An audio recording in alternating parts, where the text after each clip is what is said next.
Hello friends, welcome to मेरा study point. आज 17 जुलाई के करंट अफेयर शुरू करने से पहले आपके लिए महत्वपूर्ण लाइन है एक और।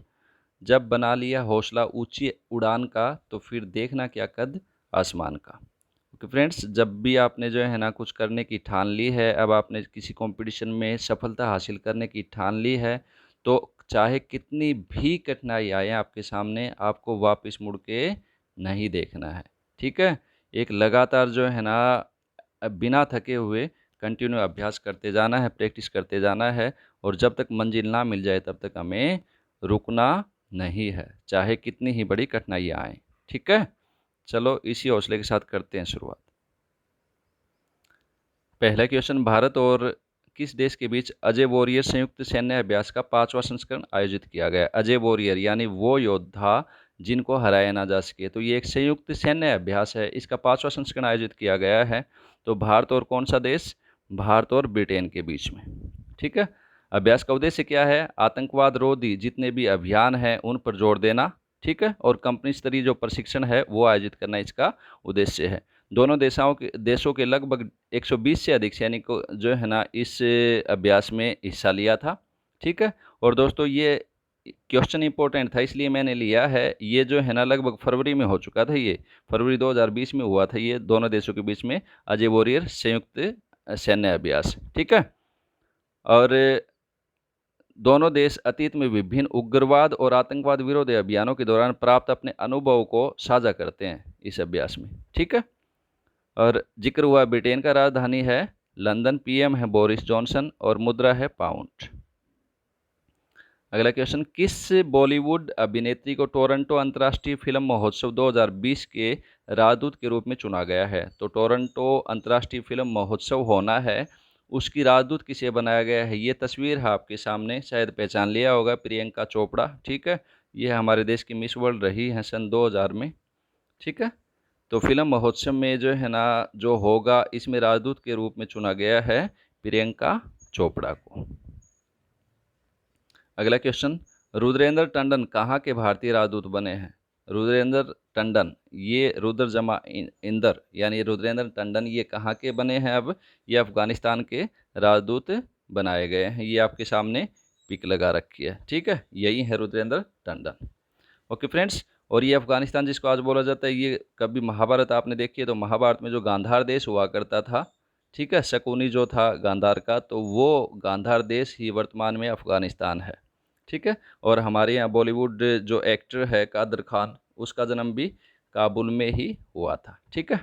जिक्र हुआ अफगानिस्तान का, राजधानी है काबुल, राष्ट्रपति हैं अशरफ गनी और मुद्रा है अफगान अफगानी। ओके। अगला क्वेश्चन, किसे मोहन बागान रत्न अवार्ड से सम्मानित किया जाएगा? तो मोहन बागान रत्न अवार्ड, ठीक है, कोलकाता में ये सम्मान है, कोलकाता का, पश्चिम बंगाल का। तो ये दिया गया जाएगा गुरबख्श सिंह और पलाश नंदी दोनों को। ठीक है। आंसर हुआ ए और बी दोनों। ठीक है। हॉकी लीजेंड गुरबख्श सिंह और पूर्व प्रथम श्रेणी के जो क्रिकेटर थे पलाश नंदी, उनको इस साल के मोहन बागान रत्न से सम्मानित किया जाएगा। ठीक है। और इसी प्रकार से मोहन बागान लाइफ टाइम अचीवमेंट दिया जाएगा अशोक कुमार को। अगला क्वेश्चन, भारत ने ऑस्ट्रेलिया को किस युद्ध अभ्यास में शामिल होने का निमंत्रण दिया है? यानी भारत ने जो है ना एक युद्ध अभ्यास है जिसमें ऑस्ट्रेलिया को पहले कभी निमंत्रण नहीं दिया, लेकिन फिलहाल इसी साल में निमंत्रण दिया है। वो कौन सा युद्ध अभ्यास है? ठीक है। वो है हमारा मालाबार नौसैनिक अभ्यास। ठीक है। मालाबार नौसैनिक युद्ध अभ्यास की शुरुआत 1992 में अमेरिका और भारत के बीच में, ठीक है, दो पक्षीय सैन्य डील के रूप में इसकी शुरुआत हुई थी। जापान इस युद्ध अभ्यास में 2015 में शामिल हो गए थे। इस प्रकार ये जो है ना 3 देशों के बीच में युद्ध अभ्यास के लिए इस युद्ध अभ्यास को डिजाइन किया गया था। ठीक है। अभी तक इस युद्ध अभ्यास में, जैसा कि अभी बताया है, भारत, अमेरिका और जापान की नौसेना हिस्सा लेती रही हैं, लेकिन इस साल पहली बार होगा जब ऑस्ट्रेलिया की नौसेना भी इस युद्ध अभ्यास में भाग लेगी। ओके। अगला क्वेश्चन, चर्चित पुस्तक इफ इट ब्लीड्स काफ़ी चर्चित है। तो क्वेश्चन कई बार एग्जाम में जो है ना पूछ लेते हैं पुस्तक और उसके लेखक संबंधी, तो इनको बिल्कुल अच्छे तरीके से अपने एक तरह का रट्टा मार लिया करो। तो ये स्टेफन किंग ने लिखी है। ठीक है। स्टेफन किंग अमेरिकी राइटर हैं, उन्होंने लिखी है ये आपकी इफ इट ब्लीड्स। ठीक है।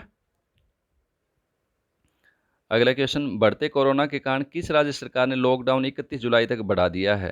कोरोना के मामले लगभग 9 लाख से ऊपर हो चुके हैं, तो किस राज्य सरकार ने अभी लॉकडाउन को दोबारा लागू करके बढ़ा दिया है? तो ये किया है बिहार सरकार ने। ठीक है, कब से कब तक? 16 जुलाई से लेके 31 जुलाई तक इस लॉकडाउन को बिहार सरकार ने बढ़ा दिया है। ठीक है, बिहार का जिक्र हुआ है, राजधानी है पटना, सीएम है यहाँ के नीतीश कुमार और गवर्नर यहाँ के हैं फागू चौहान। जब भी बिहार का जिक्र आता है आपको सारी ये डिटेल्स मैं बताता हूँ, तो इनको अच्छे तरीके से आपको अभी तक तो याद हो जाना चाहिए था, नहीं हुआ है तो आगे धीरे धीरे प्रैक्टिस करोगे जब हो जाएगा। अगला क्वेश्चन, विश्व युवा कौशल दिवस कब मनाया जाता है? विश्व युवा कौशल दिवस, नाम से स्पष्ट है, युवाओं को के कौशल को विकसित करने के लिए दिवस मनाया जाता है। ठीक है, और ये मनाया जाता है 15 जुलाई को, यानी अभी 15 जुलाई को मनाया गया है।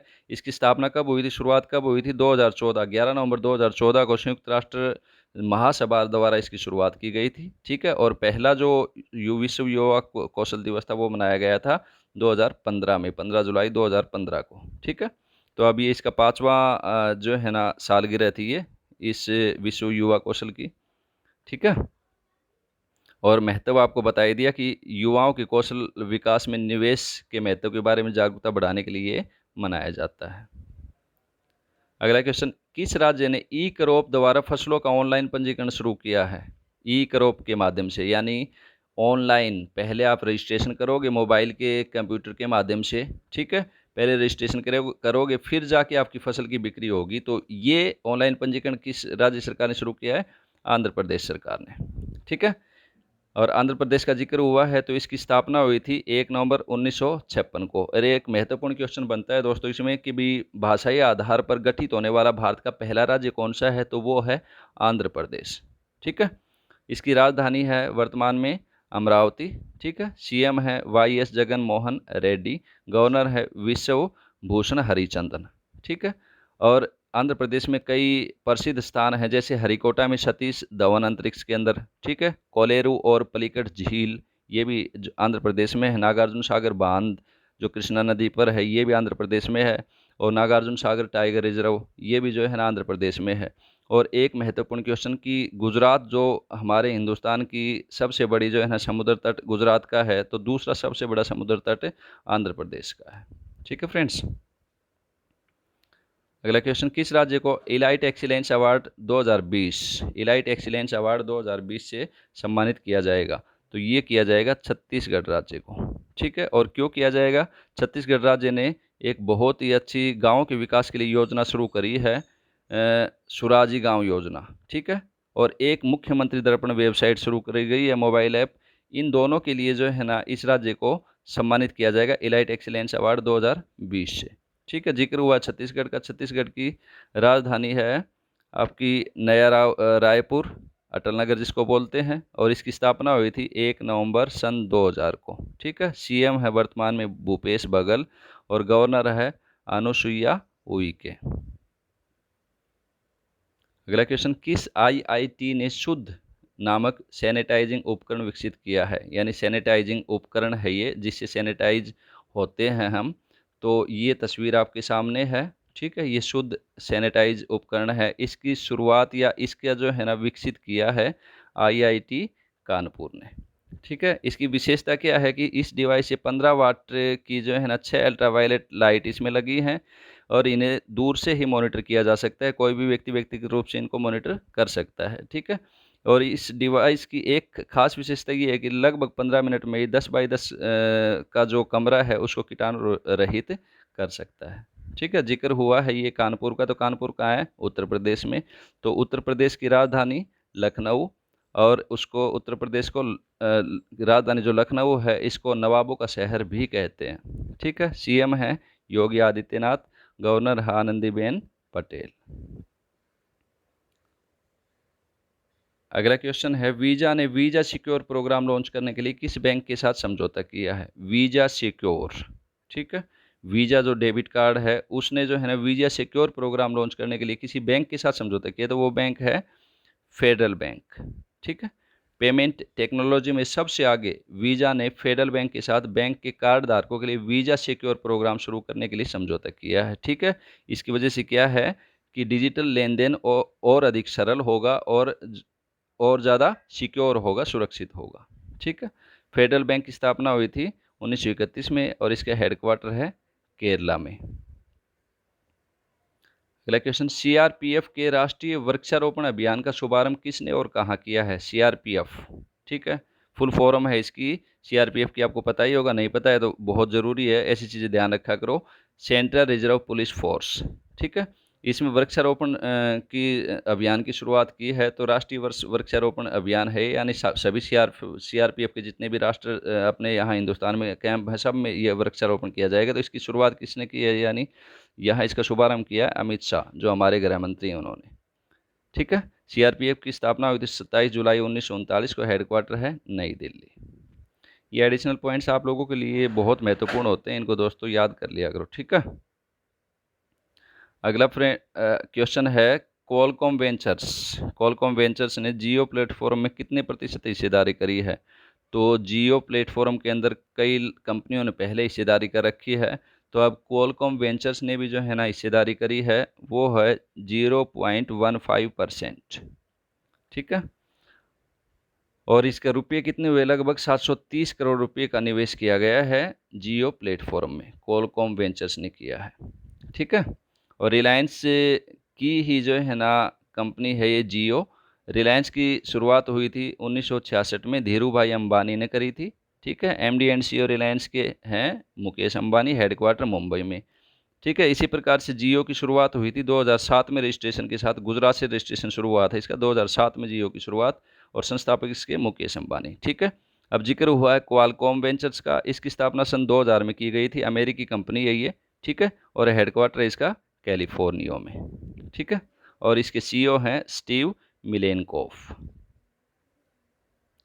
अगला क्वेश्चन, 4000 रन बनाने वाले तथा 150 विकेट लेने वाले दूसरे सबसे तेज ऑलराउंडर कौन बने हैं? तो 4000 रन और 150 विकेट, ठीक है, इससे पहले भी ली हैं क्रिकेटर ने, लेकिन ये दूसरे ऑलराउंडर बन गए हैं। तो वो कौन है? Ben Stokes. ठीक है। इंग्लैंड के प्लेयर हैं ये, बेन स्टोक्स।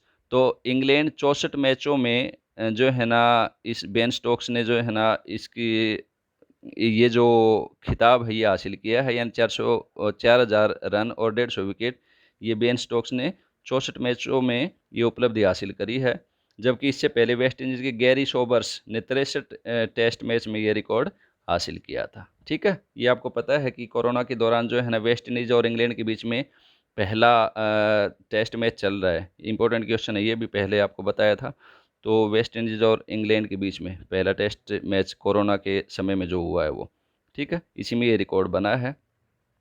स्टोक्स से पहले ऐसा जो है ना वेस्ट इंडीज़ के गैरी सोबर्स, दक्षिण अफ्रीका के जैक्स कॉलिस और भारत के कपिल देव कर चुके हैं। और एक और खिलाड़ी है न्यूजीलैंड के डेनियल विटोरी, ये भी जो है ना ये खिताब हासिल कर चुके हैं, यानी इतने रन बना चुके हैं। ठीक है। आईसीसी आपको पता है रेगुलेट करता है इन क्रिकेटों को, अंतर्राष्ट्रीय संस्था है ये, इंटरनेशनल क्रिकेट काउंसिल। इसकी स्थापना हुई थी 15 जून 2009 को, हेडक्वार्टर है दुबई यूएई के अंदर, और सीईओ हैं इसके मनु साहनी। ठीक है। ओके फ्रेंड्स, मुझे पूर्ण विश्वास आपको ये वीडियो पसंद आया है तो इसको लाइक शेयर कर देना और सब्सक्राइब कर लेना दोस्तों। ठीक है। और लगे रहिए, डटे रहिए, एक दिन आपको सफलता अवश्य मिलेगी। Wish you all the best.